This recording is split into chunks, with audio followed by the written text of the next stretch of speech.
Let's see. All right, yeah, let's just dive in. Well, welcome everyone. This session's called Bildung and Enlightenment 2.0 at the time of the fifth joint point. Joined by some familiar faces and friends here, but I'll offer some quick introductions. Each of these very wonderful people has a very interesting kind of perspective and angle in on these issues.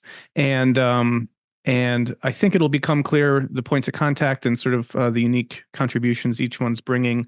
I'll try to frame that briefly, but for the most part, I'll be as unobtrusive as possible and just let these brilliant people go for it. So anyway, we've got three folks today on this panel. We got Brandon Nørgaard, who is a developer of the Enlightenment 2.0, or let me Brandon sent me an official bio, which I can pull up here. But Brandon has been working a lot on the issue of the meta crisis, and has been basically working behind the scenes in pretty much every aspect of this kind of civilizational meta crisis issue, and has been doing some excellent work on that, and is going to be talking to us today a little bit about the intersection between the meta crisis and the kind of challenge and possibilities of AI and LLMs and that sort of a thing. So we'll get to that first, but next is Lena Rachel Andersen, who I had the great pleasure of actually getting to hang out with in person not too long ago at here at Sky Meadow Institute, where Lena came and worked with Zach Stein and presented on Bildung and education. Lena's work, of course, is kind of exploring the area of Bildung. She's a member of the Club of Rome and the co-founder of the Global Bildung Network. And of course, folks will know her books and her work. And then finally, we've got Robert Bunge, who's a Seattle area IT instructor, fourth generation Washingtonian, and he's working at the intersection of technology and global cultures and bringing a practitioner perspective to these topics. So yeah, I think we have a sense of the general frame here, and why don't we start this out with Brandon going first, and you can kind of yeah, frame specifically those issues that around the meta crisis and the AI element. And I think also you'll give us a sense of how the fifth joint point especially kind of factors into this element. But I'll let you take it away, and we'll go from there. All right. Thank you, Brendan, for that intro. And I also wanted to mention that I'm a grad student at the California Institute for Human Science, and I am a research director at the Enlightened Worldview Project. And so I have some slides here. Just a moment. And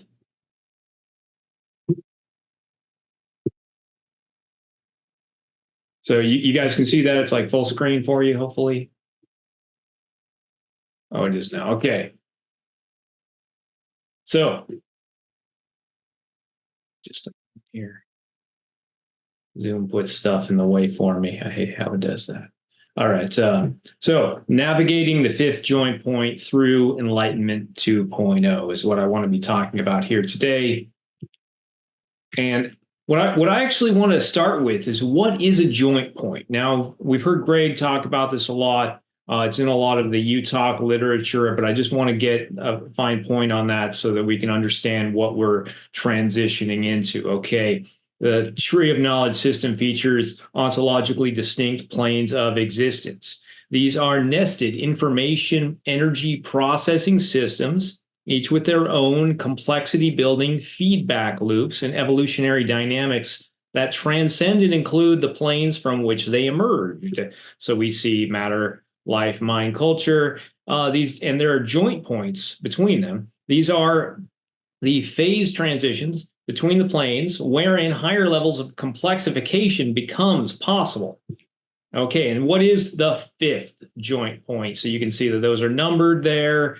Okay, so the fourth one is the justification systems theory, or JUST, which produced shared systems of justification, which are the narrative structures that give rise to our belief value systems This is manifest through our propositional networks, which provide human societies the ability to coordinate, to survive in varied environments, and to build all kinds of things, leading in due course to the accelerating complexification of our culture, person plane of existence.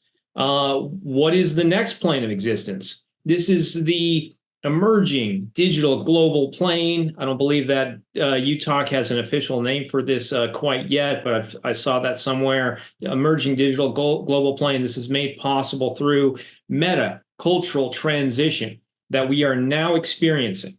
This is a novel information energy processing and morphogenetic system that is layered on top of the existing justification systems that constitute our culture.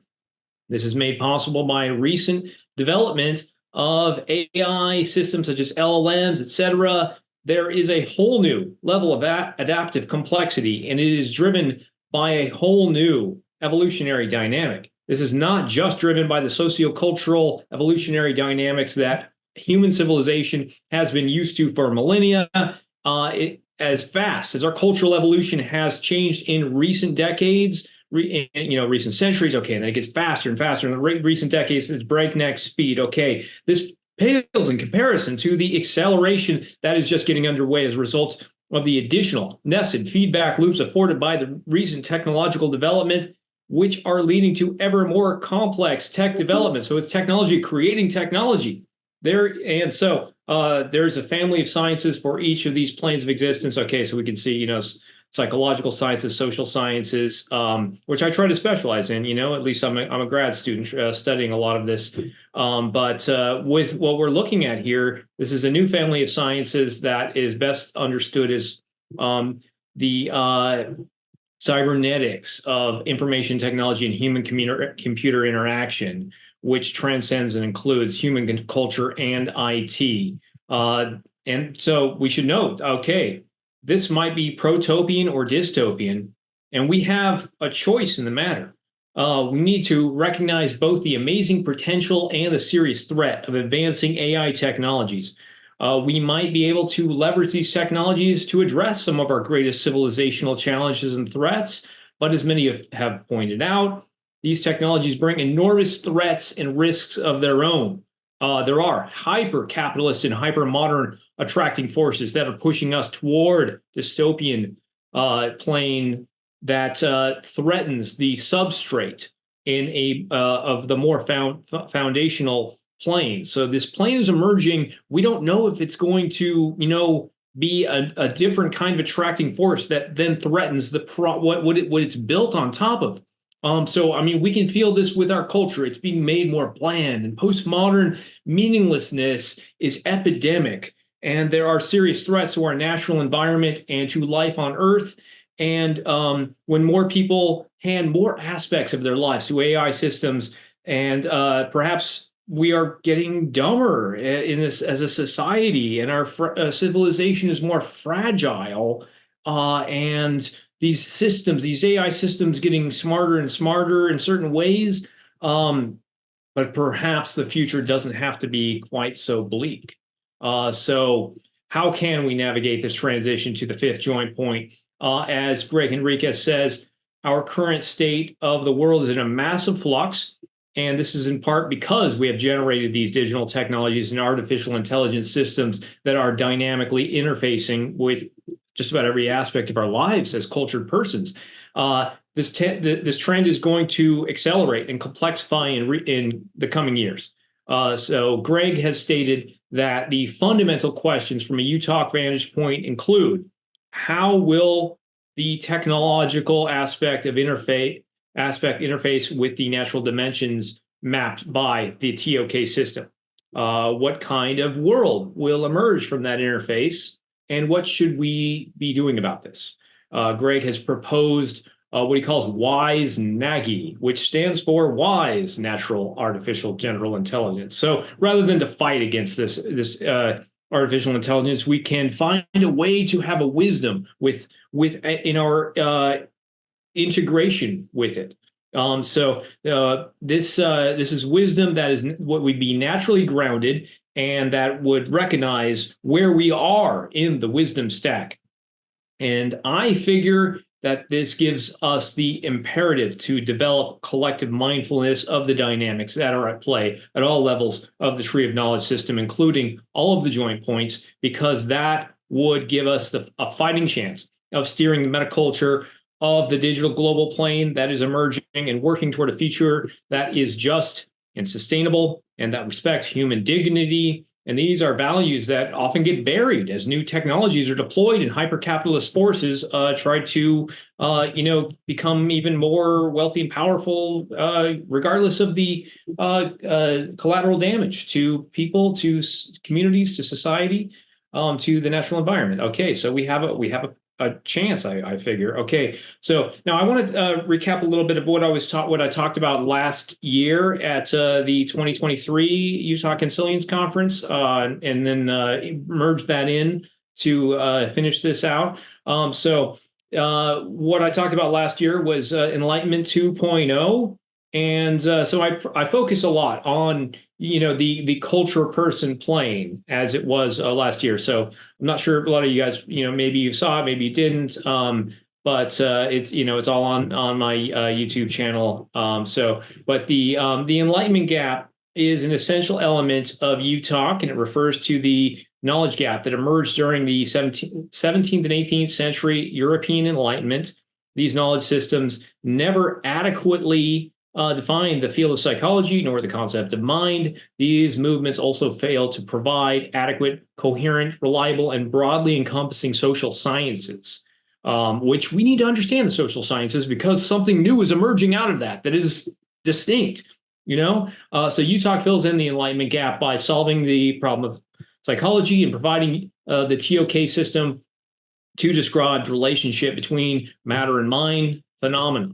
Okay, and ultimately, it's going to find the difference between the culture that we're experiencing, this new metaculture. Okay, so it also provides these elements such as the influence matrix, the behavioral investment theory, and the justification systems theory to provide a grounding for the social sciences, which will ultimately be important as well for something that's transcending and including the social sciences.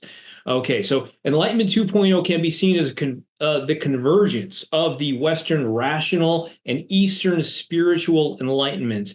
And we can apply this not just to individuals, but we can deploy this broadly in our sociocultural sphere so as to promote greater wisdom in our educational, governmental, and economic institutions. For me, these what we call JI dynamics, that's justification, influence, and investment, it's an important part of this. So that's how those factors come together, what each of them are, and those are three of the the key ideas of the UTOK system. It's on that UTOK tree that he has, and those are really important for how social science emerges out of psychological science. So that's JI dynamics, so that I recognize that the emerging sciences that connect social theories to JI dynamics are an important part of Enlightenment 2.0, and so we need to have mindfulness of this. So just a moment. It's really important for how we navigate this transition. Okay, so what is investment? We need to look at what is it? What are these elements, these JI elements? Okay, so look at investment. This is where one decides whether fully deliberately or subconsciously or anywhere in between to expend some sort of scarce, conscious, mental, or embodied resource that we have in the present in order to open up possibilities for the future. Within lived conscious experiences includes time, attention, emotional energy, and mental effort. So we have scarce amounts of this. For example, your time is infinite. Lost time is not recovered. When you waste time on some activities, such as using these apps or whatever, you get nothing in return. This is irrational and can be harmful to your life. Same thing goes for your attention. You can focus your attention on anything you choose. Oftentimes you receive happiness or pleasure through focusing your attention towards certain things at any given moment.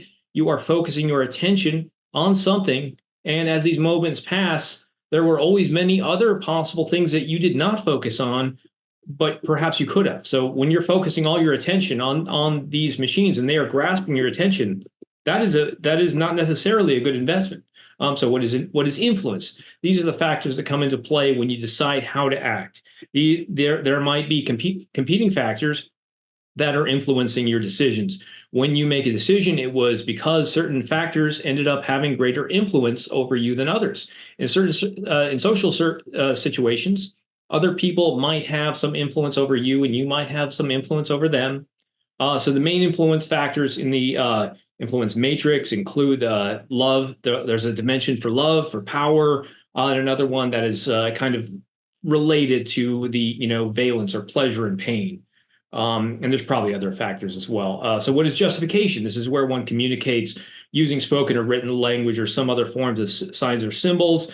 And this is somehow derived from your needs, your desires. Under the justification hypothesis, everything one expresses to others and also their own sense of self comes from a form of justification. And this is understood to stand in relation to influence and investment.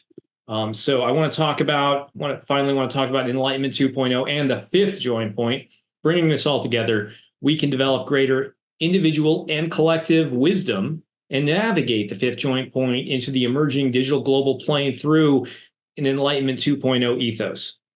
If we have mindfulness of Jai dynamics at multiple levels, that's the human interpersonal, the human group transpersonal, and the human machine interaction. And I think I'm sorry, just a moment ago, I meant to say human intrapersonal is important as well. Okay. And so this adds this element of human machine interaction and having those Jai dynamic mindfulness at that when we are interacting with these machines. If we do that, then we stand the best chance of overcoming the challenges and threats posed by the new technologies and leading toward a better future.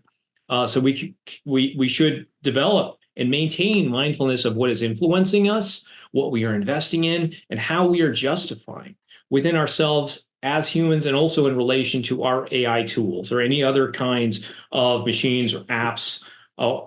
So imagine if, to the best of our ability, we could become mindful within the flow of our lives of the Jai dynamics within our own minds when we are interacting with machines, apps, AI systems. Imagine if we could do this as individuals, and we also had ecologies of practice that were deployed within organizations and institutions that would then be designed to keep us mindful of these factors during our daily lives. We have a choice, and we have the capability to be mindful of Jai dynamics, each of the elements in its own right, and how they interact within our own individual minds and within communities and within society. We can make use of AI tools to complement our enlightenment, and we can avoid harmful and pathological usage of AI tools as well. Thus, we can consciously choose to navigate this transition into protopia, rather than dystopia. Thank you. Thank you. Appreciate it. Awesome. And that gives us a wonderful framing, and appreciate your contributions always to this topic. I guess we'll save, again, the broader discussion for once everyone's gone. So we'll have a lot of stuff to work with. So let's jump to Lena next. Feel free, Lena, to Thank you. Take control.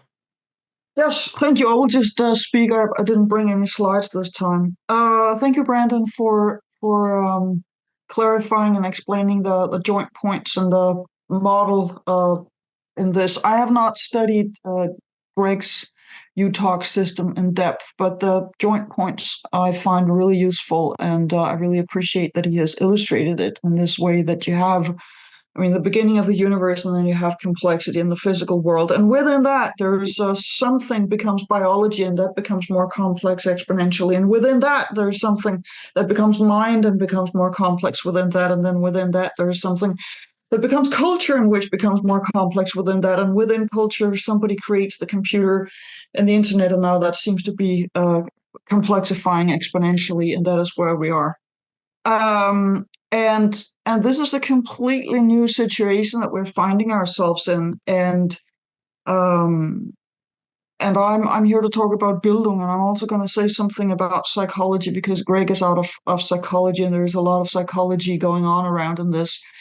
And I actually think psychology might, as a profession, as an academic field, might be part of the problem. It could become part of the solution as well. But right now, and from hearing what has been said so far, or at least where I've participated this time, I do see some problems with it. But let me just clarify what I mean by Bildung. And it's not Bildung, it's Bildung.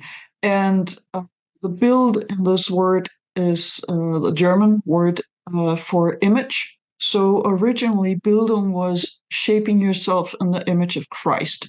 During the first Enlightenment, this religious worldview sort of dwindled away, and the concept of Bildung became uh, imagining yourself, shaping yourself in the image of that, becoming fully who you can be as you. So Bildung is the formation of your personal character and you as a person. And one of the very famous Swedish descriptions of Bildung is from the late 1800s by an educator named Ellen Key. And she said, Bildung is what is left when you have forgotten what you've learned. So it's a knowledge structure. It's a deeper understanding of the world where you may not know all the details, but you can see patterns and recognize things and see if they're kind of off or making sense and are culturally connected. So the way that I describe Bildung now, also to make it more tangible, and I don't like the word operational, but when we're discussing education and we're discussing how to grasp the times that we're in, I think it's useful to have a model or an explanation of Bildung that is less fluffy than it's what's left when you've forgotten what you learned. There are other and really good explanations of what Bildung is, but the one that I'm using now is that it's two different kinds of knowledge. The first kind of knowledge is the transferable kind of knowledge, and the other kind of knowledge is the non-transferable kind of. Excuse me.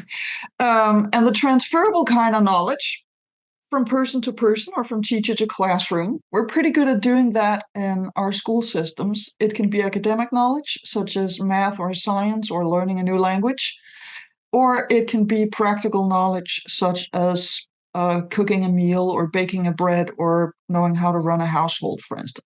So we can transfer that kind of knowledge, and we can also test if the transfer has taken place. We can see if people can bake a bread, if they can speak the language they were supposed to learn, and it's a horizontal transfer from person to person. So I tend to call this the horizontal kind of knowledge, or the horizontal transfer of knowledge. And then the other kind of knowledge that we cannot transfer is life experience. So we can call that the vertical kind of knowledge. It's your depth of character, it's your emotional depth. And it's what comes from making mistakes and living life and doing stupid stuff and realizing it, or having successes together with others or on your own. It's your emotional development.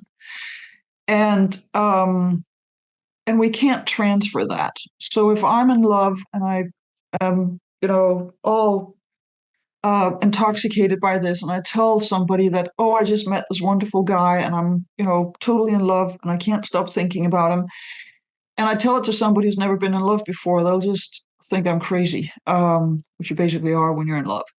But if I tell it to somebody who has been in love, they know exactly what I'm talking about, and there is a resonance. I cannot transfer the emotion, but if we share the experience or have had similar experiences, there's a resonance in the other person. And the same goes with making a complete fool out of yourself at work, or succeeding with something, or all these life experiences that shape our character.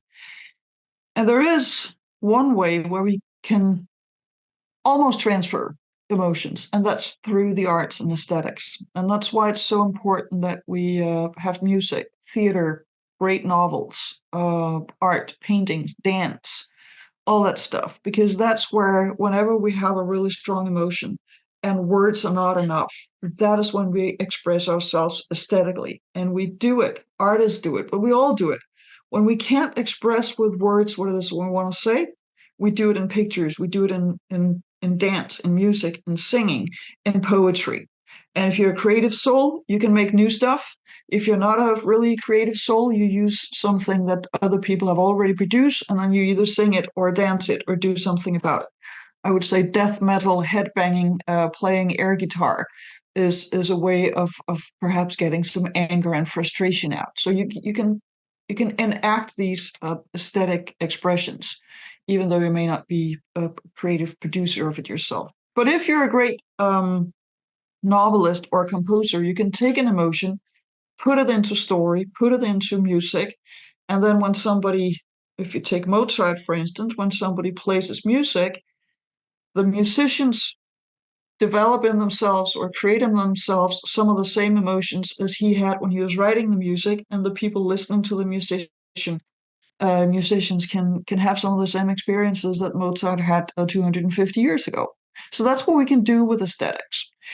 And the more you have of this, the deeper roots you can create into your cultural fabric, and the richer your emotional depth becomes.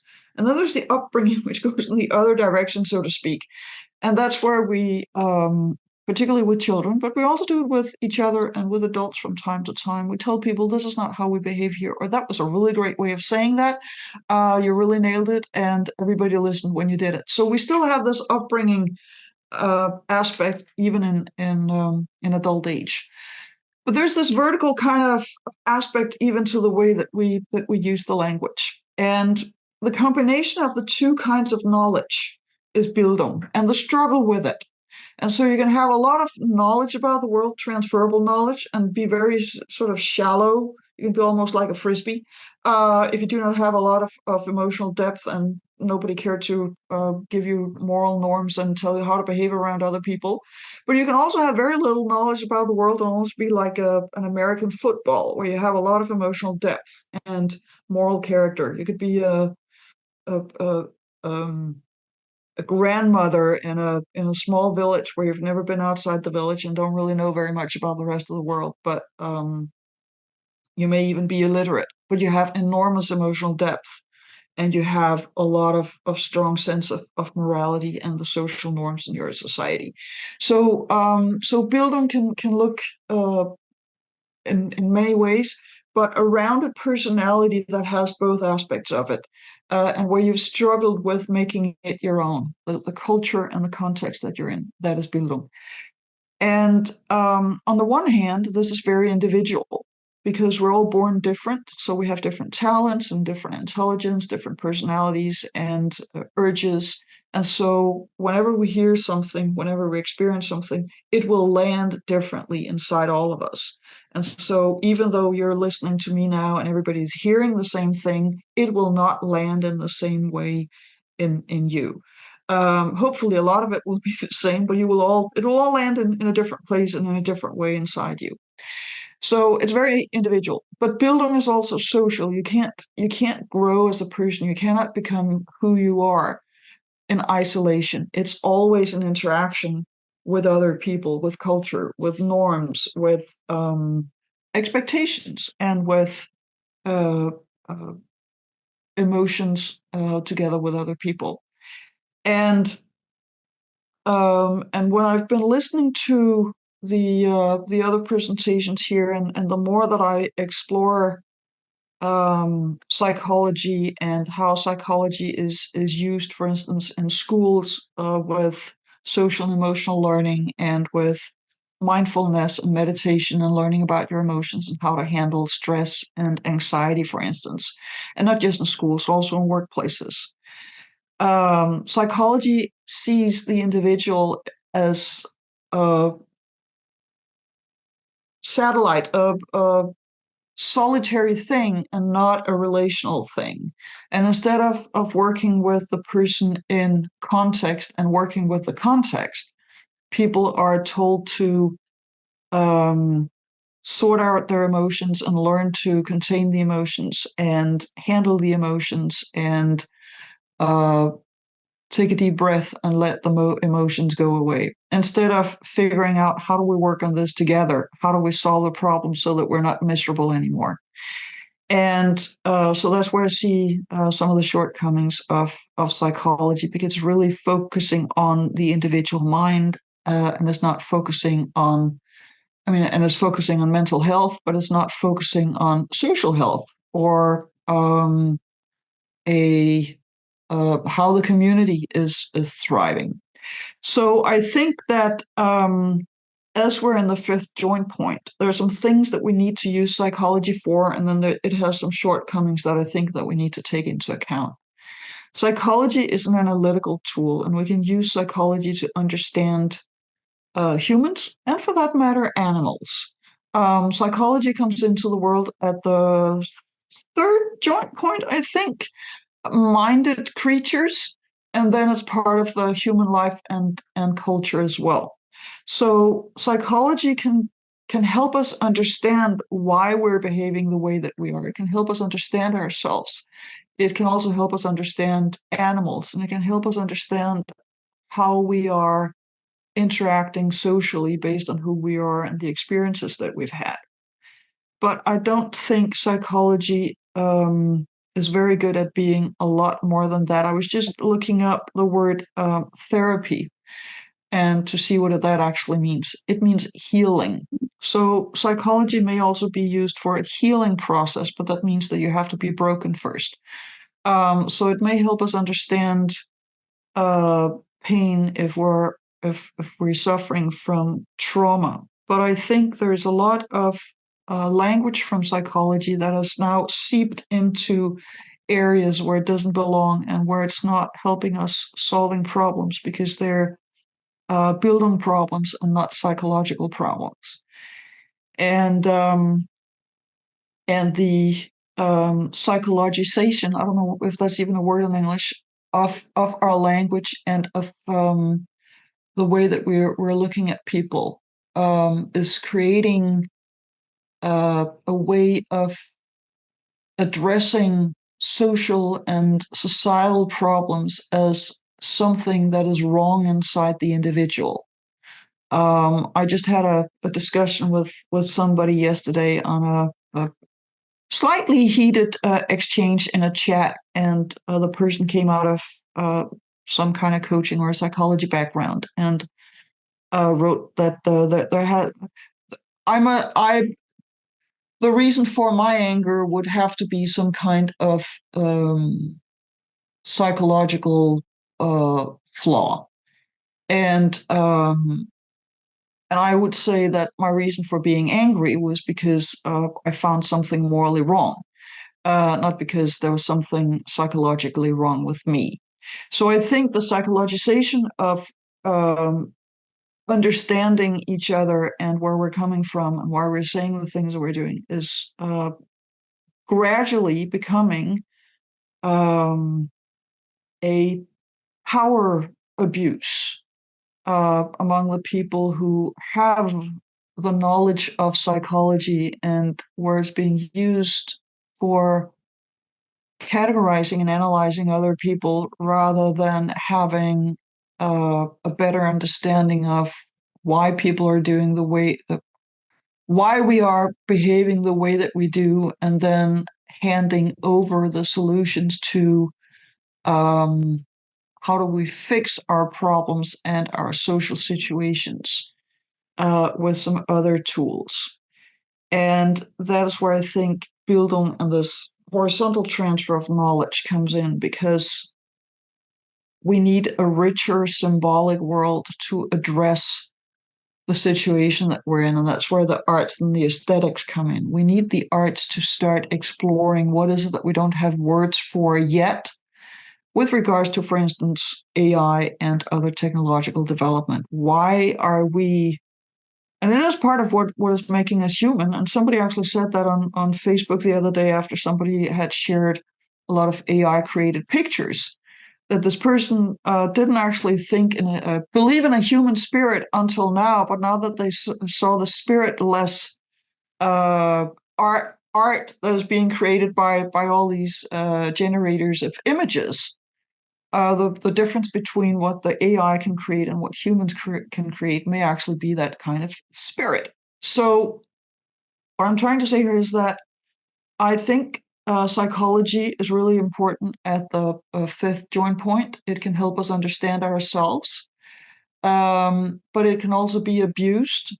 And it can particularly be abused if people are miserable or angry or have other sort of wrong emotions, because then you can use psychology as a way of um, bullying them into silence, and instead of having a meaningful discussion about, so how do we avoid this situation that is obviously making people miserable or causing anger, then we're using it for an analysis of the person or the people who have these emotions instead of dealing with the surroundings. And Brendan mentioned my trip to the US here about a month ago, and one of the things that I saw there, and we tend to do things in Europe 5 to 10 years later. Things that happen in the US, we tend to do those in Europe 5 to 10 years later. And for a while, I thought that we had sort of caught up because of social media and the technological development. But what I saw in the US, I'm really sorry to say this, is a society that is falling apart. And I hope that we're not going to go that way in Europe. I hope that we can stop that development. But I actually think that if we think that we can solve people's suffering with individual therapy and psychology and not address culture and uh, community and the greater society, the nation and the world, and how we are solving problems together, then we're going to have societies that are falling apart. And the wave of therapy. I mean, when I was a kid in the 80s, we were laughing at the Americans because they all had a shrink and they all went to therapy, and now we all do it here as well. And it doesn't seem to have solved the problems in the American society. So we need to do something else. And what I think we need to do is to have the horizontal transfer of knowledge so that we can better grasp what's happening and more people can grasp it better. And we need that vertical aesthetic, deeper roots, because it's a crucial part of our meaning making. And it is what allows us to actually communicate complex feelings to one another. If the only words for feelings that we have are happy and sad, it's really hard to describe how you're feeling, or angry and frustrated. But if we have many of those words that are in our poetry, or we have imagery that allows us to convey complex feelings and how the whole situation is to us, then we can actually have meaningful conversations about many of the problems that we're facing. And we're doing some of the stuff that is uniquely human. And part of the difference between Bildung and psychology is that when we talk about Bildung, we talk a lot about education, also that transfer of knowledge. And what we do in transfer of knowledge, what we do in education, is that we're meeting around the shared third. And in this case, I'll just use my computer mouse. So if I were to teach somebody about this, and if I were an amazing expert on computer mice, we would all be focusing on this thing together, and it would be a shared experience. We would have a shared third. And in this shared third, there is a democratic, equal relationship among us studying the same thing, even though I might be the expert. And that levels the relationship, and we can all be open to this discussion. If we're in a situation of therapy or coaching, we're not meeting around a shared third. One of us is the object for both of us, which creates an imbalance in the power relationship.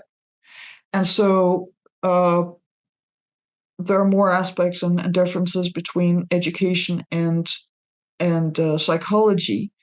But if we try to approach our current problems through therapy and through psychology, we're creating a power imbalance between the people who are in the know and the people who are either suffering or need to somehow change on the inside to handle the situation that they're in. If we're in an educational situation, if we're looking at the shared third, and the shared third could be why people are not thriving at the workplace, then we're there on equal terms and we can actually have a discussion about how do we solve this problem that makes everybody miserable.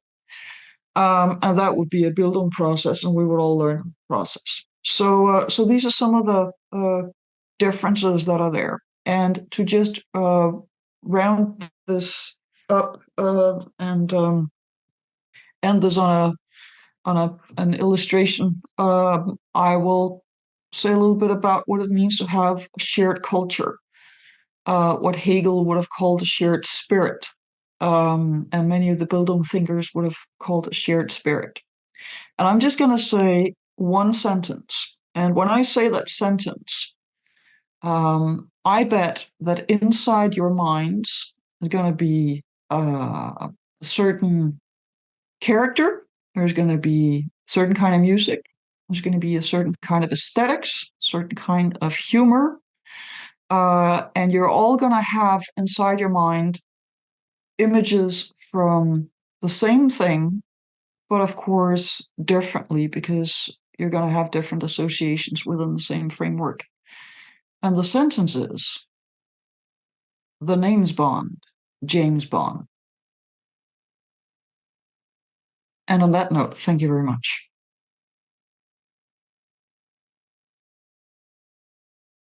Thank you. Lovely. Well, let's turn now to Robert Bunge. Take it away, Robert. Thank you, Brandon. The name's spelled Robert, but I pronounce it Bob. So I've got a few slides here, although take a good look at my background because that's part of the presentation also. So bear with me while we do the Zoom transition. Okay, is everybody seeing my slides? Probably not, because I have I to see the tell them slides. to Yeah. go. You see them? Yeah, Okay, great. but they're not full screen. There you No, go. I see them too. All right, fabulous. So first of all, it's an honor and a pleasure to be on this distinguished panel. I'm kind of like having mega imposter syndrome at the moment, so bear with me. So let's start with where I'm coming from. It's a view from somewhere.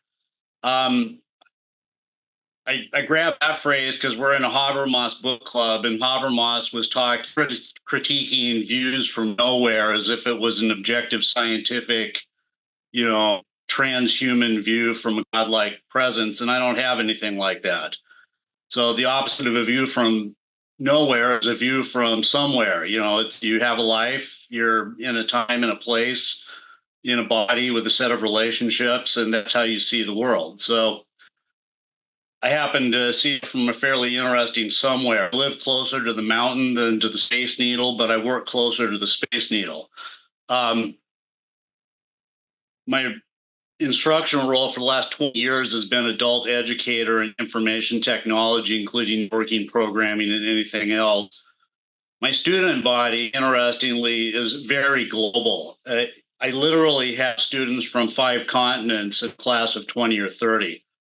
I see people from all over the world on this Zoom call. Frankly, though, my student body is more diverse. To make this audience tantamount to my student body, I would have to increase the number of Africans and Middle Easterners. So that's kind of my life world in Habermas terms. That's who I deal with face to face on a frequent basis. So that colors my thinking about how culture, technology, and global futures. Also, with respect to economic, thematic concerns, I have very low students and very high income employers. And so there's some interesting polarities there. Okay, the reason that I'm here today was a couple years ago having absolutely no knowledge of any of this from this conference, was dealing with a very practical issue at work, which was that the increasing demands for social justice approaches was starting to create friction and cognitive dissonance with my very much science technology field of computer science. And, borrowing UTOK terms for that, I think the core issue is what Greg calls the Enlightenment gap. Going back to Rene Descartes and others, that we split off fact from values.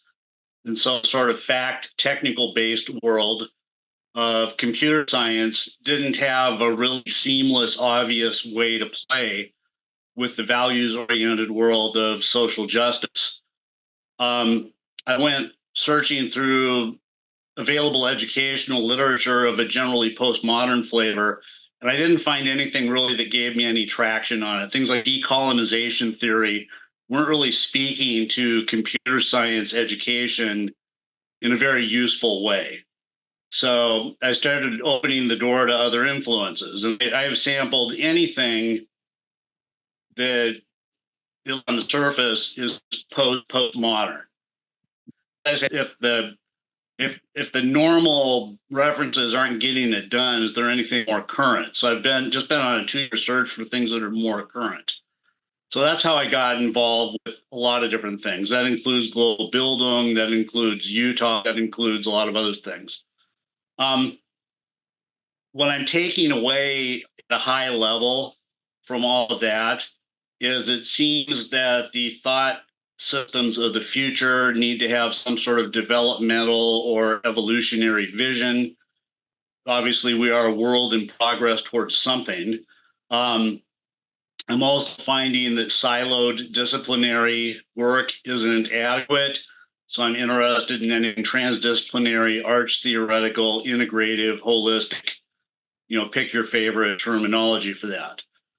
And again, I believe we're on a trajectory toward a new worldview, or maybe multiple new worldviews, in a different sort of world system. It's the current world system, but there's obvious instabilities in how things are going now. Okay, let's just speak quick the whole question of, okay, well, if we're going to some new system, what is that? So Brandon gave a lot of treatment to the joint point idea, so thank you for that, and I won't restate that. The one thing I want to point out about the joint points is the newly emerged joint point never in any case prior has replaced what came before. So like life didn't eliminate matter. Mind did not eliminate life. Culture did not eliminate mind. Okay, so there's a lot of extremely apocalyptic sci-fi driven scenarios where the robots replace the humans. And that's the thing that we should be expecting, 5 or 10 years from now, if current trends continue.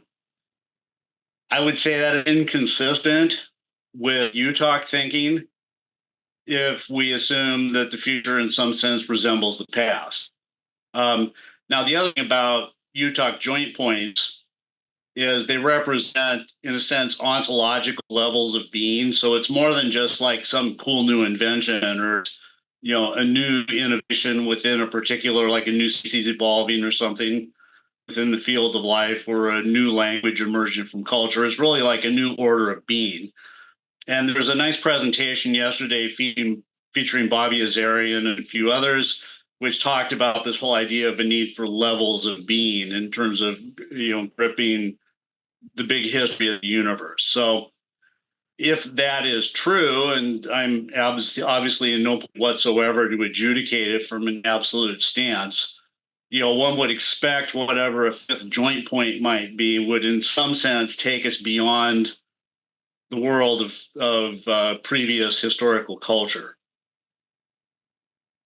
Okay, just to contrast that with a more technological view, so I'm citing Ray Kurzweil here, whose famous idea is the coming technical singularity. Kurzweil's argument for that is that there's been exponentially increasing innovation cycles going back to the printing press or earlier, And that if things keep going at that exact rate, we get kind of like a hockey stick innovation curve. And I think his prediction for the singularity is like 2020 or something, so you won't have to wait long. And this would be artificial generalized intelligence, along with nanotechnology, along with biotechnology, along with a lot of other things converging all at once, to the point that essentially technology becomes self-sustaining and doesn't need us that much anymore. The one thing I'll say about Kurzweil's epochs here, which are roughly parallel to joint points or various stage theories of history, is notice that Kurzweil labels his fourth epoch technology pure and simple, whereas UTOK would call it person culture. So, for me, I lean toward the UTOK view. Okay, I don't think technology fixes itself.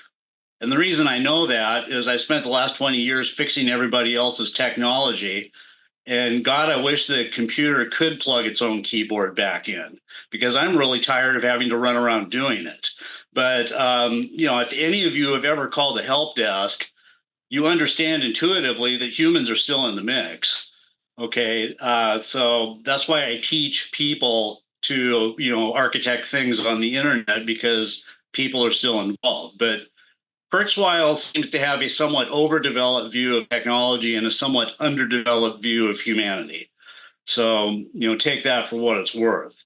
So I think, I'm not going to do a lot of sci-fi futurism here, speculating about what artificial intelligence is going to be in 5 years and what it's going to do and who's going to be replaced and all that. I'm just going to say, assuming that the future at least rhymes with the past, I don't really imagine technology is going to eliminate the need for human intervention.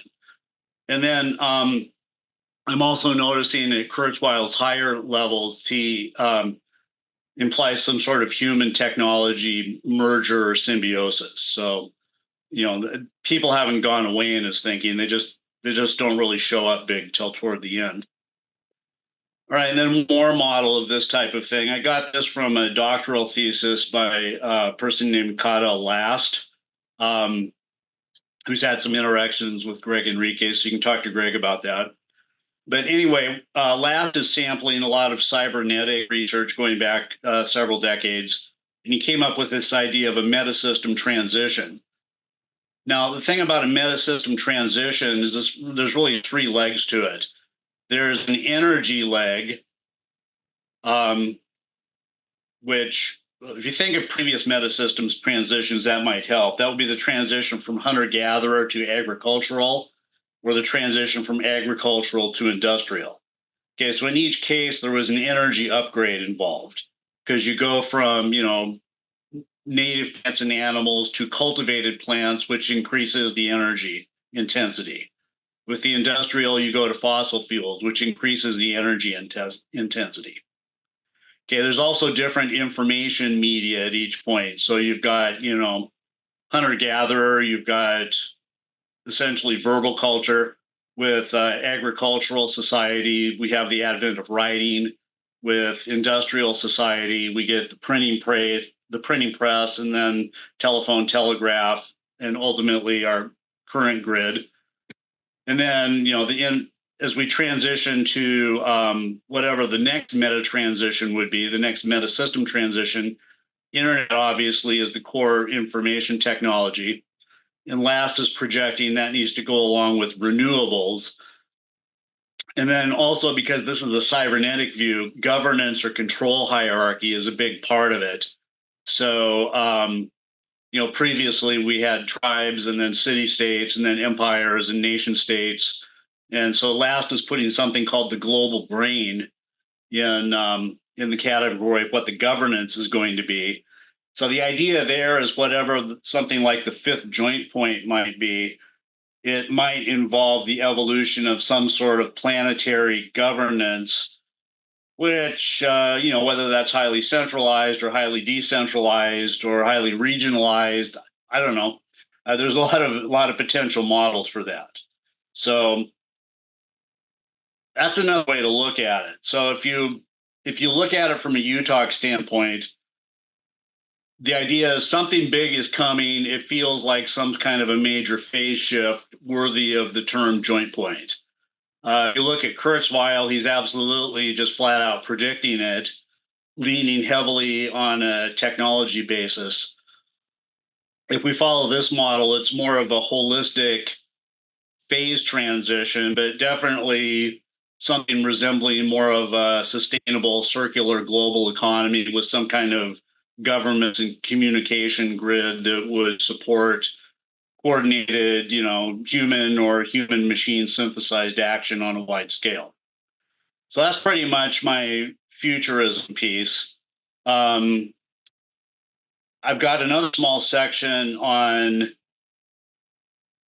practitioner model in relation to this, but I don't know about you, but I'm dying to kind of synthesize what Brandon and Lena were talking about a little bit. And I would love to open it up to just some questions or responses right now. If people want to kind of unpack all this about fifth joint points or phase transitions or the coming robot takeover or whatever's on your mind. So I'll go ahead and open it up to just go do a hand raise or whatever. And Brendan, maybe you can be kind of the gatekeeper here a little bit. Also, I am monitoring chat. So if you want to post stuff in the chat, I'll sample some of that. Awesome. Thanks, Bob. Yes, great. Awesome. I love the idea. Let's, I'm sure people have a lot to bring into this. Questions, feel free, just to use the reactions feature in Zoom. Just raise your hand. Let's move towards sort of some synthesis is all.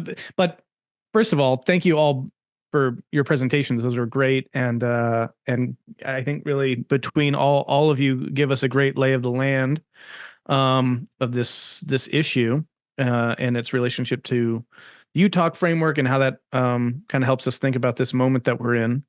Go ahead. Feel free, Bob, if you want to keep an eye on the chat, though I will as well. In the meantime, if no one raises their hand, I would have a question to get us started with. So maybe I'll start with that, and then as people want to make any contributions. So, all right.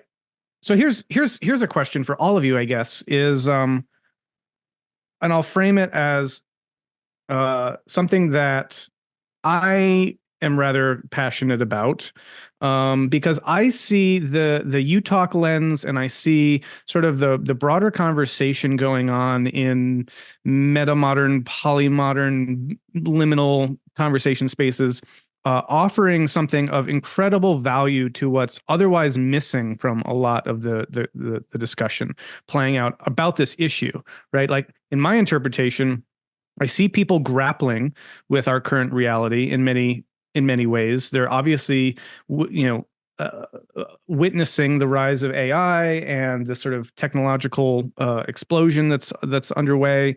And however you want to frame that, there's clearly something that is that has a kind of momentum to it that people are feeling like this thing is taking off, and there's a lot of apprehension and anxiety about it. And then sort of the most, I would say, vocal and probably the most influential voices responding to all that are a lot of the transhumanist folks, right? Bob brought up Kurzweil, but now since Kurzweil, there's been this whole kind of accelerated, effective accelerationist end of things. And there's a certain kind of perspective here that, it does kind of lean very much into the notion, the narrative that technology will sort of take over and will sort of leave us in the dust. And one of the ways I see UTOK offering a really valuable insight. Well, no, actually, I won't even give my take. I would offer that as a question for you guys is, what do you think UTOK, maybe specifically, but other aspects of the conversation maybe bring to this issue that you see otherwise being left out? And that doesn't have to be UTOK. It can be Bildung, which I appreciate because I probably tend to say Bildung, or it could be other things, right? So what is this conversation bringing to this issue that you think is vital? And if you had the ear of maybe the big cats in Silicon Valley, you'd want to add into their headspace. Brandon, can I ask a question? Yeah, well, I was just going to pose that one first. And answer your question. Oh, okay, yeah, go for it. By asking that question. I posted a kind of long question to Bob in the chat, but to build on what you're saying, and I'm also fairly new to UTOK in terms of all the details of the system, but in the general sense, I'm pretty sort of four decades into the whole consilience game, right? So, and every bit, like Bob said, of every bit of that I've explored on 4 continents. And the real thing for me is that if UTOK was married to UTOP, which is a unified theory of practice or process, we would get the praxis. When I look at what Lenny was saying, if building is nothing else, it's about scenius, which is what Brian Eno referred to as the social form of genius. And the real issue is, and this is where UTOK language and concepts come in quite handy, is how do we get a real grip to deal with what seems to be, and I think it's, by the way, I think it's all American bullshit, the VUCA world and chaos, and it's all difficult, and the fear that permeates that society and also many other societies right now, because mass individualism is collapsing. And there's no commons, and we're destroying our natural commons, let alone our social commons, right? But that approach is destroying that. And we're resisting here in Europe, of course.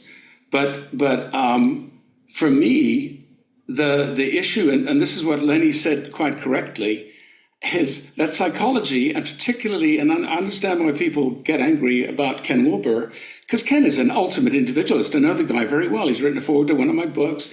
Lovely guy. But Ken doesn't get anything about the social dimension. He's slightly Aspergery in that sense. And I think, a lot of Aspergery, a lot of geeks, people who just look at facts, figures, numbers, patterns. They don't look at values. And the axiology and the ontology and the hermeneutics, epistemology, blah, blah, blah, it all goes together, because in action, we realize, as Lenny was saying, and that's absolutely right, in the arts and in the sciences too, let's not keep these things separate. The beauty of this whole game is that we're bringing these two cultures together, and we need the scenius to do that. And whether it's the Habermasian dialogue or whatever, I mean, I've been working on that stuff my whole life as a strategist, facilitator, transformation artist, whatever. It's bloody difficult because the postmodern approach is shutting down a lot of stuff, right? But it's too dangerous because all this trauma, right, pops up and it's triggers. So you really struggle with the situation in Copenhagen and in Oslo and beautiful places that I love, Helsinki and those Scandinavian cultures. There's a embedded cultural understanding. If we don't do this together, we're fucked. We don't survive. I mean, when it's minus 40 degrees outside, right? So those cultures have evolved fundamental way of dealing collectively with these problems. And where you find other cultures that are highly individualistic, they haven't, and they don't know what to do. And it becomes polarized and messy and horrible. So bottom line is unified theory of practice. We need a process and we need infrastructure. If we're going to implement AI and develop global brains, we need a social learning process that's ethical and also objective. The third, whatever you called it. Shared third. The shared third. Yeah, we need the shared third in there. That is it's not always 100% objective, but at least it's a common reference point for us to explore and learn together in a fairly mutual appreciation, networky, a tolerant way, yeah, with a lot of compassion. Because if there was one thing missing from AI and geeks and American society, it's compassion. I mean, I just don't get any compassion, generally speaking, except for a few wonderful individuals in the West and East Coast that I know very well, and maybe some people in Austin. But the rest is just like a giant shopping mall, and football stadiums and huge office towers with cubicles. Anyway, I'm done on that one. So I Robert, would David, you actually have your like hand to. up a while. Oh, excuse me. Sorry. Yeah, I just see David's had his hand up for a while, so I wanted to get to him. And by the way, if you're getting excited to hear what I say about stuff, just put it in the chat because I'm blogging over there too while all this is going on. Okay, yeah. Do you want I to would actually like to go ahead? Yeah, to answer let's- that because it'd be there's a good also idea a if we could there's all also address- a question. Yeah, go ahead, Lena. There's also a question in the chat, which is what was it that I saw in the U.S. that tells me that the U.S. is falling apart? And it's hard to say that it was like one thing, but there are a couple of things that I saw there, and I think they connect to the fifth joint point. And one of my really big sort of I kind of knew it, but I hadn't seen it and been in it was when I drove through what I would normally call small town America. I was in Tennessee, and this small town America was like one big 6-lane freeway through a number of huge fast food stores, pharmacies, and churches, and I couldn't find the grocery stores.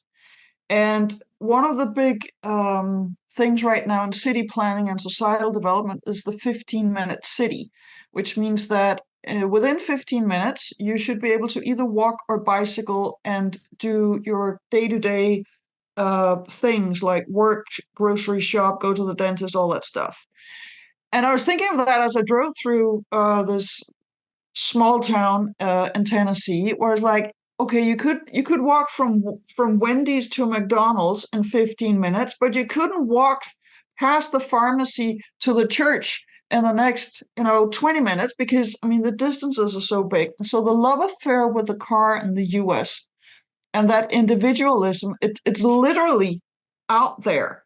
And with climate change and with what we need to do with the fossil economy, that was one aspect of a country that I see falling apart because you're going to have not just a fight over. I mean, we're talking about green tech and stuff in Europe, but we have all these nice cities where you can actually bicycle within 15 minutes. I live in one of them, and it's not a thing. It hasn't become a conspiracy theory in the United States, and I see it with Jordan B. Peterson. I know he's a Canadian, but it's like, oh, they're going to make an open air prison where nobody is allowed to move more than 15 minutes away from their home. It's like, where on earth did that come from? And for me, that is a lack of Bildung. I mean, it's a lack of horizontal transfer of freaking knowledge about how do you develop a city and what do we need to do with fossil fuels and cars. And then the vertical development of the emotional depth that allows you to not be so emotionally dependent on the combustion engine so that you can actually have a different kind of cars if you do need to have small towns that are, I don't know, 40 miles on, well, probably not, 15 to 20 miles on one, end to end, but with a 6-lane freeway in it. On the other hand, there's a lot of low-hanging fruits there because you could just turn all those parking lots into urban gardening, and you can actually create some really cool with all of that land, and you already have the infrastructure for it. But it's just telling me that there is something that is socially dysfunctional, that is educationally dysfunctional, that is emotionally dysfunctional, and then you have the fifth joint point where we not just have AI and computers changing the circumstances, but also what kind of energy that we need for this. So there's some structures in society and some social issues and some cultural issues, and then there are the emotional, personal issues. And that's why I think the psychology can just deal with a little part of this, and we need a much bigger conversation about an understanding of human meaning making and how we thrive socially and how we're making sense of the world. And so if we're talking about a meaning crisis, and I absolutely think there is a meaning crisis, if the answer is, I mean, I heard the previous presentation with Greg Henriques, and where he was hosting, and there were 3 speakers. If the way that the meaning crisis is addressed is by looking inside yourself and figuring out how the mind works and the everything that is not the mind is just, I mean, the spirituality they're talking about is mind and not mind. It is not mind, tradition, community, being together, family relationships, interaction, economy, society at large, rule of law, and human rights, all that stuff that actually goes into your possibility for sitting in a corner and meditating and knowing that nobody's going to come and take your house away from you because you can't pay your bills.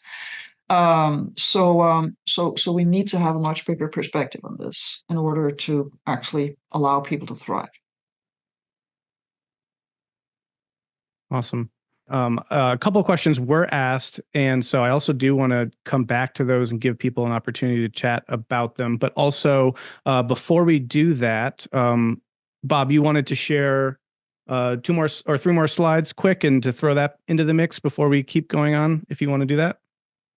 Yes, I do. Thank you very much. So thank you everybody for the Q&A to flesh out the picture about what the problem situation is in the world right now. I'm going to wrap it with 3 slides on, from a practitioner standpoint, what can we do about it? So I got 3 ideas. The first of which I borrowed directly from Global Bildung, which is you can start from a centered point of view, namely be from somewhere. I mean, be who you are, and then engage not just with your own ego psychology here, but hey, how about your family? How about your life world, your peer group, the people you work with, the people you see in your community? And then, larger affiliations beyond that. So my particular way of resolving things like diversity, equity, inclusion is I'll let anybody have their personal identity. All I would invite them to do is try to make it bigger by reaching out in other directions. Okay. Trying to get my advance button to go. There it is. Next up, now I've been working with Robin Lincoln Wood lately on what I believe is an excellent action research model. Although I got involved with that because I've been loving action research models all the way along. On the fact value split, the idea is you have to integrate both of them in your feedback loops. So like on this model, one strategy really starts from a values orientation, which I would say is something you get kind of from your own gut and your own life. And then as you go around clockwise on the model, it gets more into fact-driven things until ultimately at the end, you've got metrics and big data assessments and analytics and feedback that feeds into your strategy. So then when you strategize in the second round, it's your values again, but your values interrogating a wider world, excuse me. So what you get out of this is sort of a hermeneutic circle that just keeps growing. So that's on a practical level how I'm addressing fact values. It's a both and kind of thing, but working in an intimate relationship one with the other. And then finally, probably my own secret sauce on practitioner. I'm all about networks of networks, which I got from teaching internet for 20 years. So I hang out in everybody's social media space. I post in Global Bildung, I post in UTOK, I post in Brandon's Facebook. I get a lot of stuff from Wiko.io, which Brandon put me onto. In fact, Brandon put me onto most of these. There's a lot of people there architecting futuristic versions of the internet that are not hyper-capitalist and more human-friendly. And moreover, I cross-fertilize all these. I've introduced people from one of them to other ones, and I introduce my friends to my friends, and I do that kind of thing. So I'm creating kind of my own global information grid that's sourcing ideas and best practices from all over the place. And this latest one in the circle is a local Tacoma community group, which is my hometown going back 4 generations. And they had taken an interest in this conference and in Global Bildung and all the rest of it. So just to summarize what I'm all about, I'm using Habermasian discourse ethics to frame these discussions. In other words, you can come from whatever tradition you come from, as long as we're agreed to ground rules that we're going to share respectfully our differing perspectives. What I'm doing on social media mostly is fitting that into these huge, big history frameworks. So I could give you like a couple quick paragraphs on the history of the universe and why it led to this conversation right now. I have absolutely no respect for intellectual boundaries, and I'm mashing up everybody's system all in the same blender.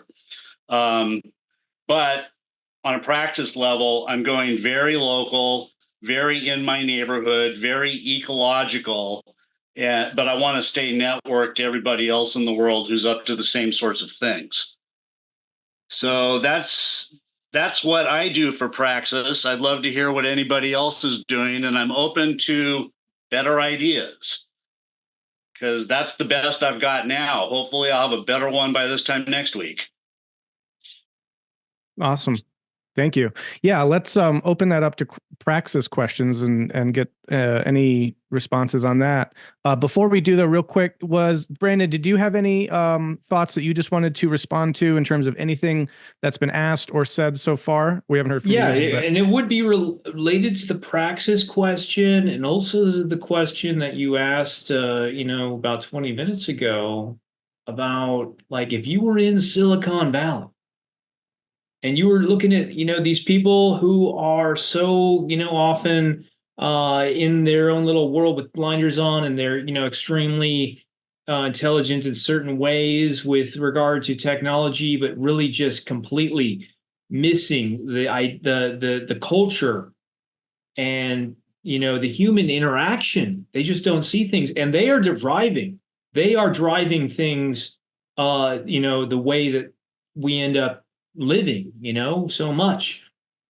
So what would we do? And then, I was there with Lena a couple months ago, and we were actually walking around some of those big buildings. I guess we didn't manage to get any time with those big executives there, but we were talking about Bildung, and here's what I think we could do.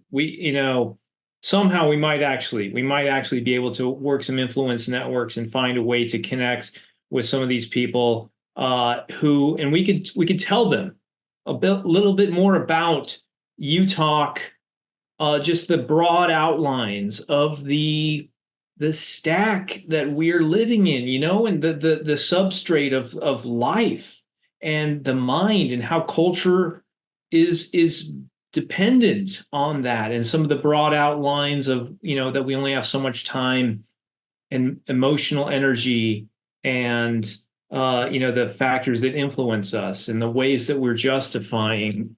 So it wouldn't just be GI dynamics. Actually, further down the stack, Brendan, is what you were talking about with energy and metabolism, in some of your talks.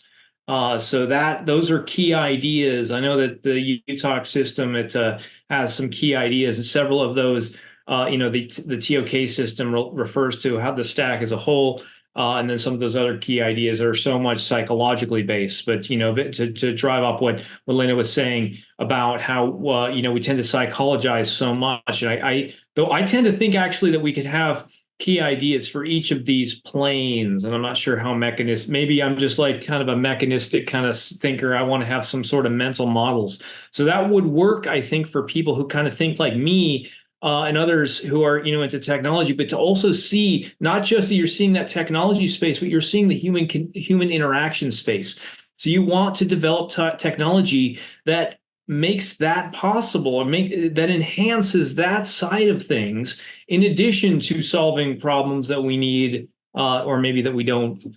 A lot of times the technologies don't necessarily solve problems. They just hog our attention, but that's what they can think of it in terms of that, if you kind of see what I'm saying, is that they're being mindful of that whole stack of, life, mind, culture, and also what is going on within each of those planes, and how can we develop technologies, and how can we, I think very, very important is to have these cultural practices that we get ingrained into our interaction that help us mediate and have an optimal relation to the technology. But would be great if those, the people who are working in those companies would do things, would be mindful of that as well. Yeah, and I'm seeing a confluence or a movement in this conversation towards the issue of praxis and practice and sort of problem resolution. So we've got about 15 minutes left, and we can explore that a little bit. Dustin Barrington had a question, put it in the chat, and I'll read it, but you can also come off mute if you want to pose it directly. I think it relates to the same thing, asking about the intersection of character development and the ability to move from concept to practice. Do you want to say more about that, Dustin, to ask that directly, or? Well, actually, you framed it very well, Brandon. It's nice to see you guys. I'm glad you're doing well. I'm staying grounded by actually doing landscaping while I'm in the Consilience here. Nice. But so we've got in Bildung, I think that there is a very important component of character development that operates at a individual level, but also we have, we have cultural issues. They're almost like a fractal representation of character at a collective level. And some of the things, like when we just sit down, we can talk about these ideas, but then we come around to think about, okay, well, how practical and how accessible are these things? Sometimes, like what Lena was talking about just a little bit ago, Europe might be farther ahead and actually be a place where some of these things could be implemented. And in rural America, it might not be as available to us. So how do we work with the intersection of, character development at a personal level and that almost character development at a cultural level to be able to move this personally and collectively? Good question. So I think it starts with the practicality. I'm very happy that you're doing gardening. So I doubt that you can do character development with a focus on the person, and that's why it's so important to have that shared third, because it's around something that you can make mistakes and have good conversations about what we should have done. And if you have a culture, and I think the whole the way that capitalism works is that you always want to climb and be on the top. And that was the other thing that I saw in the US, because you can, and I saw that also when I was there 25 years ago, you can never relax in the US because there's no safety net.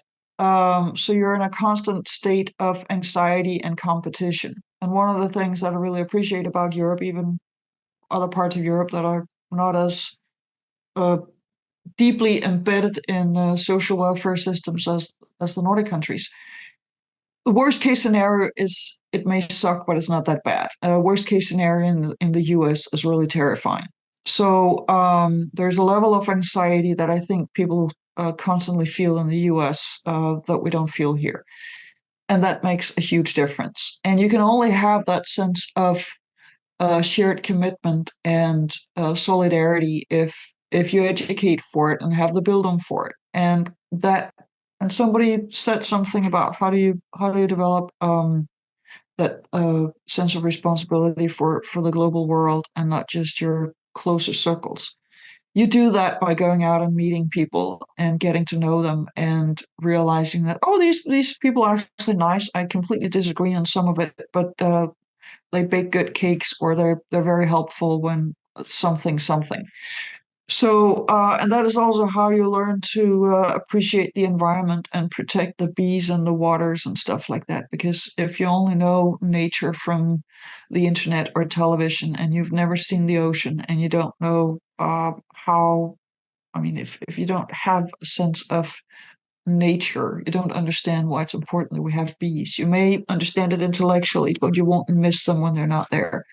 So we need to encounter the world, and that is where the personal growth happens. And particularly, and I'm so happy Bob mentioned Paulo Freire. You begin with the students, and you begin with their life world and what it is that is nagging them, and where they have a sense of urgency, and that is where you, as a teacher, as an educator, can then show them things that they didn't know existed, or show it from a different angle so it challenges them. And again, the shared third. If we talk about the character development, and if we keep talking about ourselves or each other, one of us or several of us, it can also be in a circle. Then we become the object of our own attention, and it's not as. I mean, that might be important. I'm not ruling out that it can be useful, but it's usually more useful to actually meet around the shared third and solve something together. And I also think that working together with other people is one of the most foundational human needs, and it just makes us happy to create something with other people and see that we made a difference together. And that can be gardening, or it can be cleaning, or it can be cooking. I mean, anything practical that you do with other people tends to be highly rewarding. And that's when you can also have some of the hard discussions and conversations about life and the trouble that you're in, because you can easily switch focus when you feel that it gets a little too sensitive. So there's a lot to be said for that. With regards to technology, I would be absolutely thrilled if people who are in a position among colleagues or local community and could say, for instance, on Friday, we'll conclude half an hour earlier. Everybody brings a cup of coffee, and I'm going to show you something. And then you show them the joint points.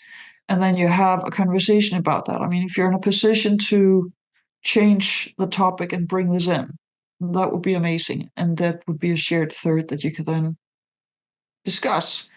And hopefully people would then go out and say, what was that all about? And what is that thing about the singularity? Or what is this artificial intelligence actually going to do in a broader perspective? Because the media tend to just show it in these little sound bites where we get the concrete examples, and it doesn't really give us the big picture.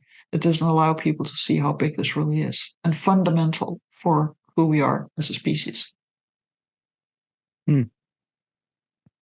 Bob or Brandon, did you want to add anything to that question around character development and praxis? Yeah, Robin Lincoln Wood just pitched me a private chat that he says, action research includes character development. And yeah, I'm buying that. In the sense that that's kind of the Paulo Freire thing too, and a lot of these other things. They're very iterative. So you start where people are at. So if it's like in Tennessee and they drive 20 minutes to the store and 20 minutes the other way to church, all right, well, you sit down and have coffee with them and a piece of pie and you talk about life and take it from there. And by the way, if you want an American example of that, let's drop the name Miles Horton. That was Miles Horton territory. So read Horton's books and what he did for the world, and you'll get a picture. Okay. So yeah, if you're expecting everybody to like move to the West Coast and, work for a tech company before they get Enlightenment 2.0, I wouldn't recommend that. I'd say let's start where people are at. Take it from there.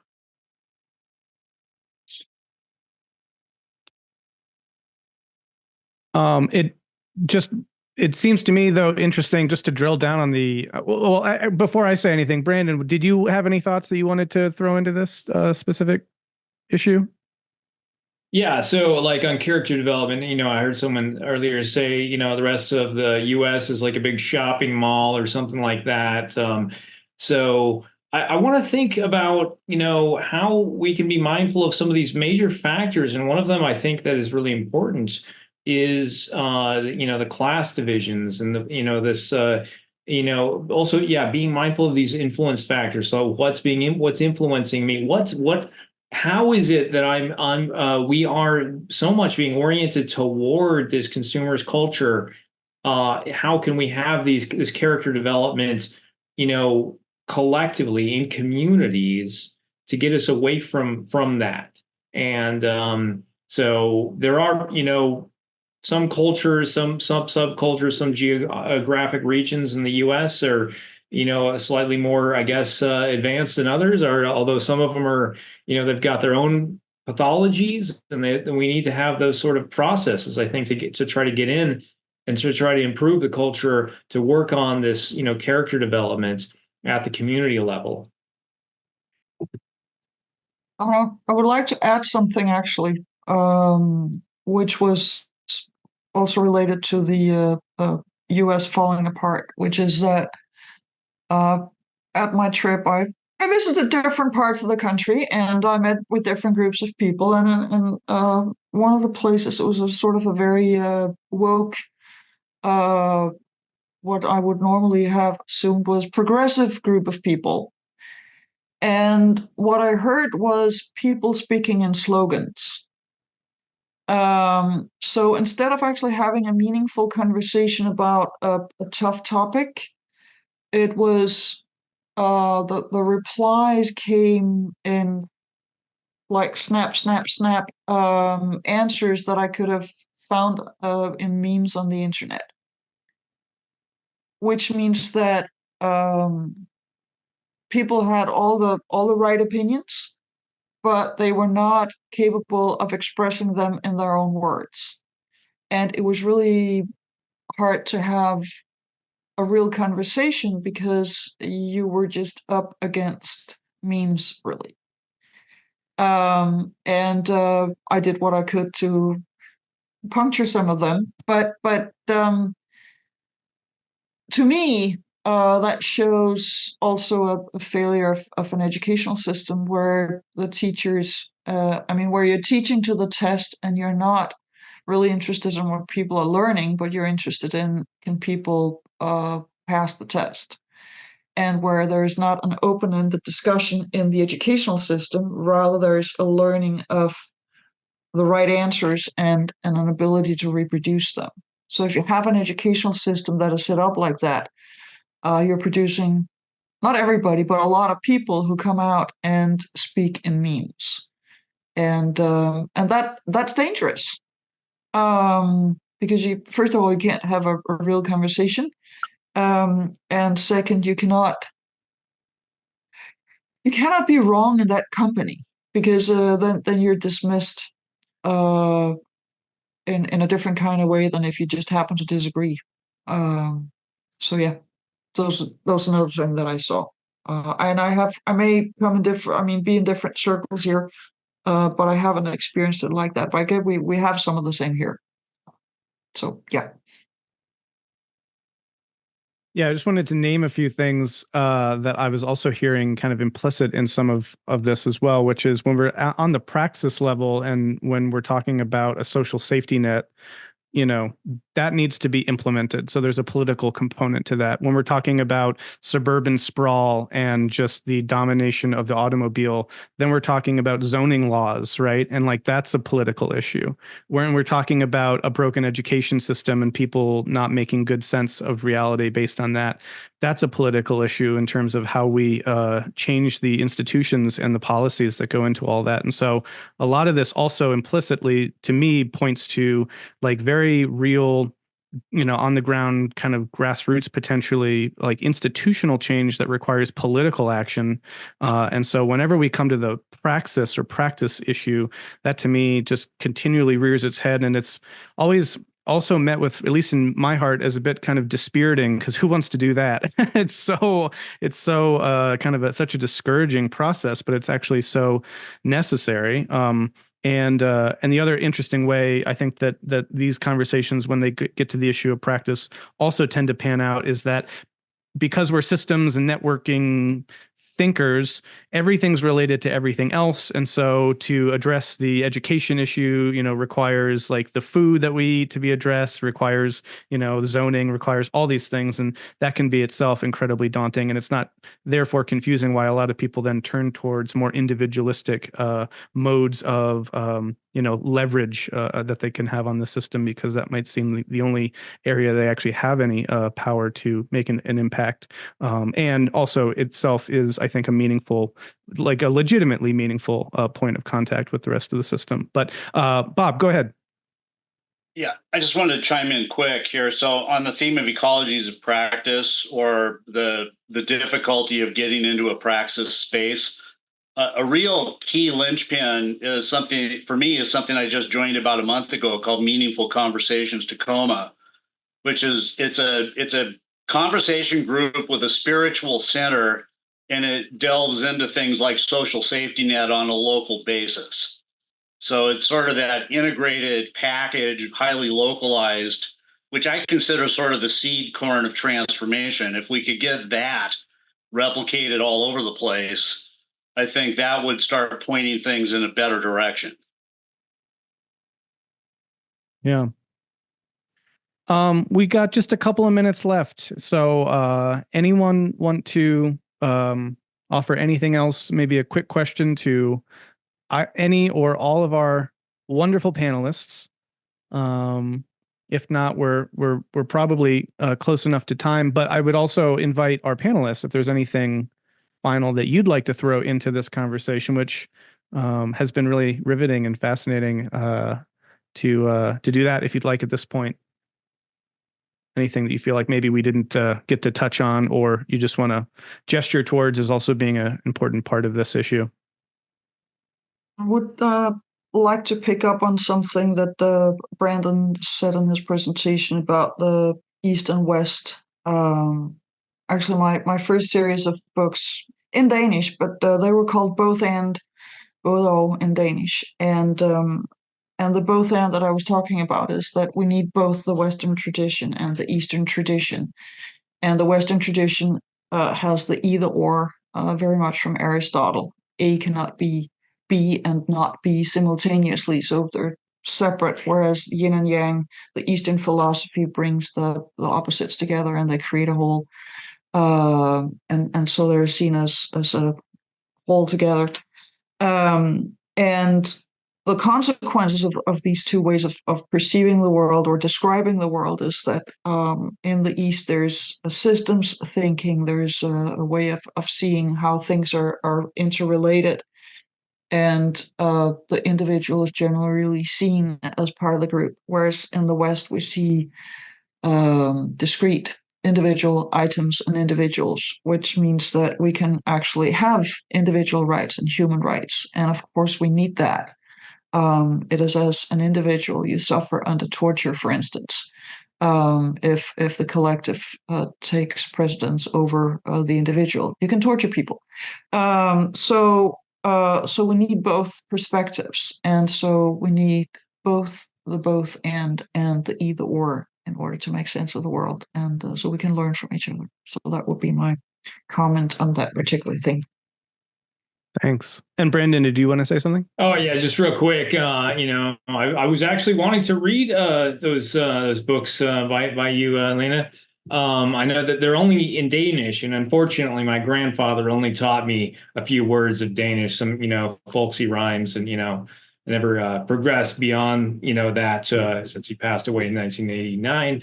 But I guess that's the best we can do right now to read your books. We have to learn Danish and all 30 something vowels or something like. That's a lot of vowels. I just want to add to this that Morgan Freeman, he learned Norwegian to be able to read Henrik Ibsen's plays. So there's a role model there. I also might, in the context of this conversation, suggest that maybe there are certain protopian futures provided by things like AI that can do things like translate Lena's books in a fairly cost-effective way for those of us who would. I was just about to suggest something like that, but I didn't get around to it. Well, that seems like a good place to end. This has been wonderful. Thank you so much, Brandon, Lena, Bob. Wonderful. And thank you everyone who attended, and thanks for your questions. This will be recorded if people do want to return to it and digest it and integrate it. But for now, we'll say adieu. So Godspeed, everyone, and enjoy the rest of the UTOK Consilience Conference. Thanks, everyone. Thank you. Bye-bye. Thank you. Bye. Bye.